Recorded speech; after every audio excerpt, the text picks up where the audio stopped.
So hello, what's up mga ka-orange, mga kapongkan. This is Orange Blooded Motomania. Muli nagbabalik.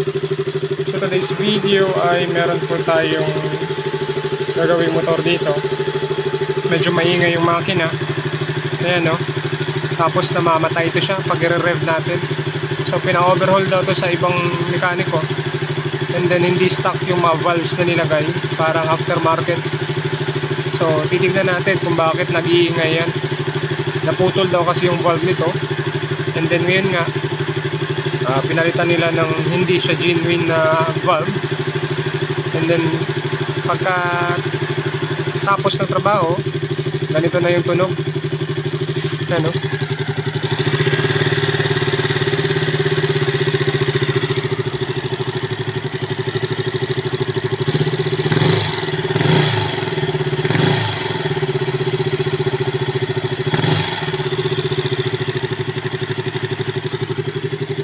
Yung tunog niya. So titignan natin yung valve nito. Bakit ganito yung tunog? So ito nga yung nakakita natin na problema.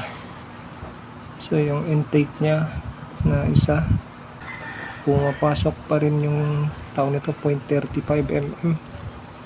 Tapos parang nilost thread nila yung isang tornilyo dito. Ito, yan, nilost thread nila.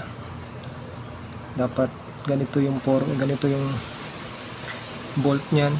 Pero ito ginawa nila sigurong coarse thread to. Sensitive kasi ito sa torque dito. 12 Newton meter lang to, 11 Newton meter lang to. Itong higpit nito. Minsan nga 10 lang yung nilalagay ko dito eh. Pero sa manual nito is tawag nito 11. Yan. Wala sa clearance, gawa ng maingay. Wala sa clearance to, pati ito. And then ito, tukod tong isa to. Yung 0.12 nito hindi pumapasok. Papunta 0.13 hindi pumapasok. So after na valve clearance, ito na po yung andar ng motor. So far nag-normal na siya. Hindi na siya katulad kanina na parang ang lakas-lakas ng lagitik. Normal lagitik na lang to.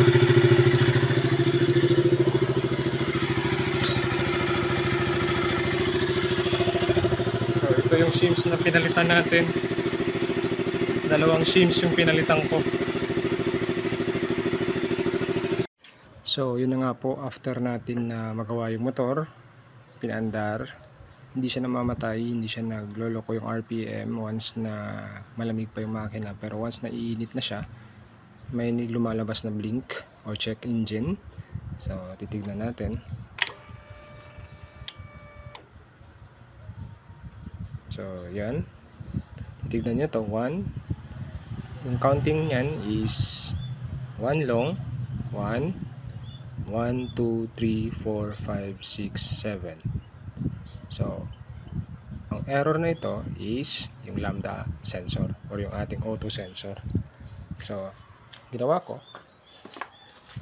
tinanggal ko muna yung kanyang auto sensor, nagpalit ako ng panibagong auto sensor, and then try ko ito linisan. Maya maya check ko lang muna kung mawawala yan. So bago yan mawala, need ko muna siya i-scan para mawala yung kanyang error. Scan ko muna siya. So ito na nga po yun, in-idle natin na matagal. Pinalitan ko ng auto sensor, lambda sensor. So far, hindi ko na nakakitaan ng pagpangit ng idle, yung parang tataas and then bababa, and then hindi na lumabas yung blink codes. So 12 minutes na akong nakakaandar. Yan. Pero hintayin ko ulit, baka magbago pa yan ulit. Kasi minsan, pag malapit na umikot ng fan, dun siya lalabas yung error na yun, yung sobrang init na ng makina.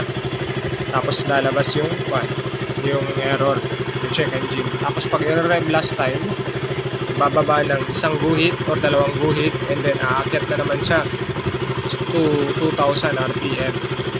So yun yung problema ng auto sensor. Pero ngayon, sakto na yan.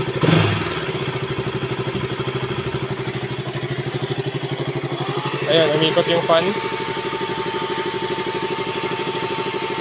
Napaikot ko na yung fan, ibig sabihin mga 12 to 13 minutes yan bago iikot yung fan from cold start. Lakas pa ng fan niya. Maganda pa yung cooling nito.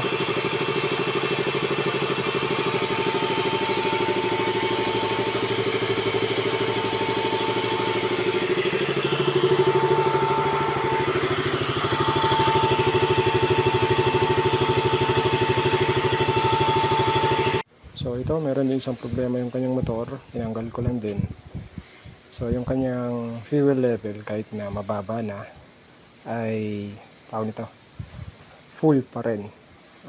Full bar pa rin. Dahil yan, yung culprit ito. Yung tawag nito, yung floater na yan. Nasa taas.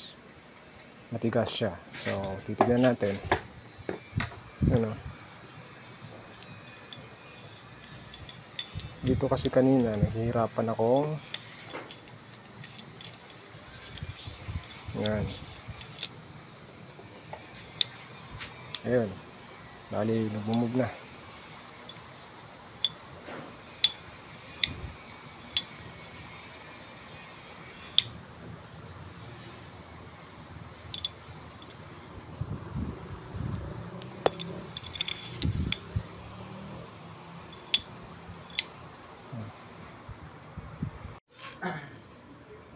So, ito na nga po yung natapos na motor na ginawa natin. So far, okay na yung andar ng motor. And then yung kanyang pagpapatay-patay is na ayos na rin natin. Bali, pinalitan natin ng oxygen sensor, auto sensor. Dahil, yun nga, nilinisan ko, nilagay ko ulit. And then, ganun pa rin. Once na nag-iinit na yung motor, nasa 8 to 9 bars ay nagpapangit yung idle niya, nagda-drop from 1.5 to 1.2 or 1.3 and then aangat na naman ulit to 1.7 to 2,000 RPM and then babalik ulit sa 1,500 RPM and then once na nag-iinit na siya. So yung culprit noon lumabas naman is nag-check engine na 1 long and 7 short. Automatic yun ay yung lambda sensor. So pinalitan natin. So far, so good. 20 minutes na idle, 15 minutes na idle, hindi na bumalik yung kanyang pagpapangit ng RPM o yung kanyang idle. So, and then inayos natin yung kanyang floater. Gawa nga ng kahit na nasa kalahati pa lang yung fuel, punong-puno pa rin siya. So, yun nga, nag-stack up yung kanyang floater dun sa taas. And then, hindi na siya bumaba, kumbaga. And then, so far, so good. Wala na akong gagawin dito.